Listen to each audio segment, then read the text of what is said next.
Welcome back to another video, everyone. So, there's a game that I've wanted to play for quite a while now, but because of what everyone says about it, I've really been avoiding it for years. That game is Dark Souls. You already knew that because it's in the thumbnail. If you haven't played Dark Souls yourself, chances are you have heard things like, Dark Souls is the hardest game of all time, this game will punish you, this game shows no mercy, it's brutal, you will die over and over and over and over. Yep, they were right. I'm joking. I don't want to make it seem like this game is harder than it actually is. That's what a lot of people do with this game, and it just pushes people away from it. But that is actually how I discovered this game years ago, because it's known for being so difficult. Well, I finally decided to play it, and I said to myself, if it's too frustrating, then I'll just quit. But I ended up loving it. I loved it so much that after beating it, I didn't want to stop playing, and I'm currently on my third playthrough with this character. I even bought the game a second time on the Xbox because I'm making my girlfriend play through the game and I can help her with boss fights. And even though it's mostly just me playing while she sits in the corner, it's still fun and she still enjoys it. Going into this game, I thought I was going to quit at the first boss, and even though I did die quite a lot, I was already immersed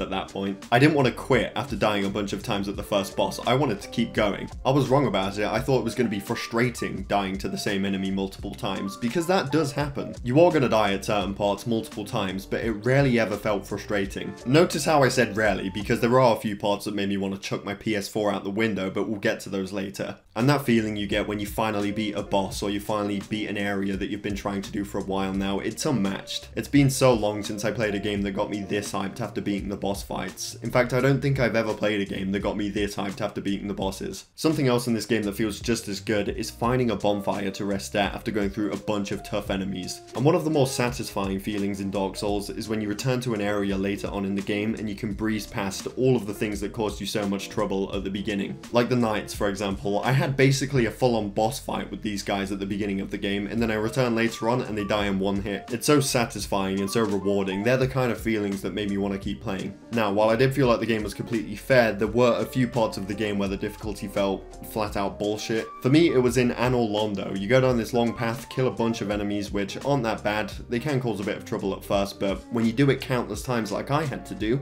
you get used to it. The real problem is the two archers that come after that. Holy shit, I wanted to throw my PS4 out the window so bad. The arrows they shoot are ridiculously strong. If you don't block them, they take away a decent chunk of your health. If you block one with your shield, it takes away nearly all of your stamina, and there's not enough time for it to recharge before another one hits you. What's more frustrating is their positioning. Who the fuck thought it would be a good idea to have a battle here? Not only can the arrow coming from the other knight push you off, but even just attacking can make you fall off because of how small the ledge is. There's a clear difference in difficulty here. Every death before this felt fair, but this did not. It doesn't help that you have to do a long trek and fight the same enemies every time you die just to have another attempt. Sorry about that.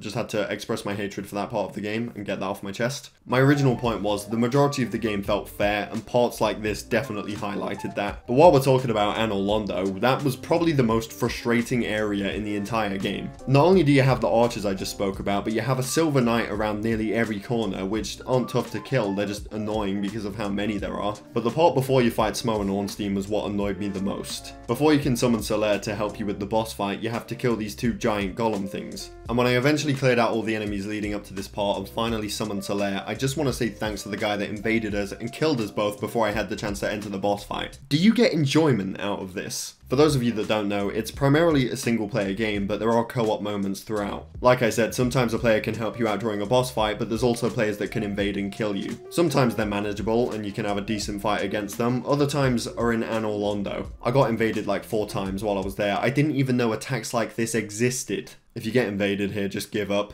Of course, a big part of Dark Souls is its boss fights, and they were all great with a few exceptions. The Bed of Chaos, for example, it wasn't hard, it was just infuriating. You have to run over to certain areas to attack it, and it does everything in its power to piss you off. Oh, you've nearly defeated me? Well, fuck you. On top of that, every time you fail, you have a 2-minute run to have another attempt, just for it to happen again. The 4 Kings stood out to me, mainly because there was more than 4 of them, but it tripped me out because, well, you can't see anything. Somehow I did beat them on my first attempt though, probably because I kept using humanity to heal when I ran out of flasks. That's probably why I found Dark Souls 2 so much harder, but we'll get to that later. I did have pretty good armor for this fight though. This is hands down my favorite set of armor in the game, and this is what I rocked in Dark Souls 2 as well. It looks so cool. I thought the Capra demon boss fight was really cool. He looks so menacing and the music is great. My only complaint for this bit is the 2 dogs that come after you. Like, really, do you really need to throw 2 dogs at me when this thing is coming at me? It's funny and weird how later on in the game they become regular enemies. Like, why are the 10 of them just standing here? Smo and Ornstein was a really good boss fight. Ornstein is one of my favorite bosses design-wise. And Gwyn also stood out to me because I had to learn how to parry to beat him.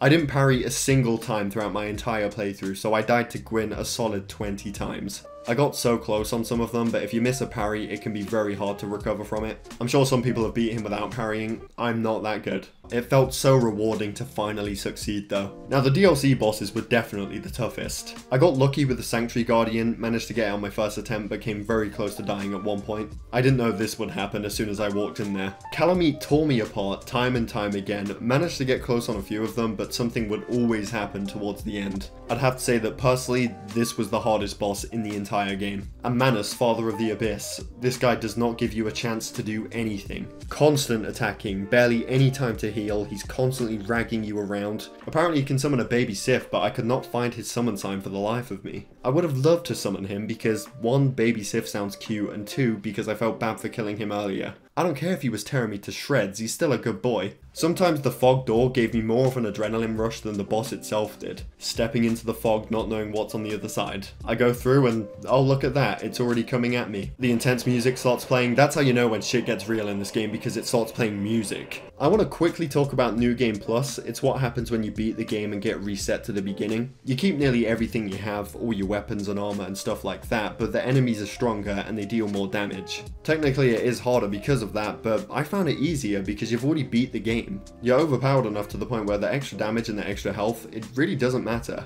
That all depends on your route, I guess. I know a lot of people like to visit the catacombs to kill Pinwheel early so they can kindle bonfires. I thought that was the first area I had to go to because I came across it before anything else. After getting annihilated by the first 2 skeletons, I realized, you know what, maybe I shouldn't be here. Now, one feature I really like about this game is the player messages you can find on the ground. Again, you're the only one playing, but you can find messages written by real people that have played the game at some point. Some of them are helpful, like this one warning me in advance about a tough enemy coming up. If only I listened. Other times it's something that helps you feel a little less lonely while playing through the game, because that's how I felt for the most part. So it was nice seeing a message written by a real person saying something like, I did it after a difficult section or boss fight. Some of them gave me a good laugh. Others straight up tried to kill you. Amazing chest ahead. Really? Now, I don't want to make it seem like I'm some sort of Dark Souls professional or anything. There's a lot I still don't know about it. I don't know about the very best weapons, armor, best stats. I don't know much about other character classes, and I definitely don't know that much about the Dark Souls lore. Although I have found myself watching videos about it, and I'm definitely interested in knowing more about it. One thing I will say is that I like how this game tells its story. It doesn't do it by playing unskippable cutscenes every 30 seconds as you progress through the level. Every time I got on Dark Souls for 2 or 3 hours, I knew that for those 2 or 3 hours, I'd be actually playing the game. Even now though, I can say this is one of my favorite games just based on how much I enjoyed playing through it and how much I was immersed into it the entire time. I do plan on playing all the other Souls games. I've already beaten Dark Souls 2 SOTS. I'll probably make a video like this about each one after I beat them, so I won't talk about Dark Souls 2 too much, but it didn't capture me the same way the first game did, although I still very much enjoyed it, especially the second half of the game. I've only played through it once so far though, and I've also started Dark Souls 3 on PC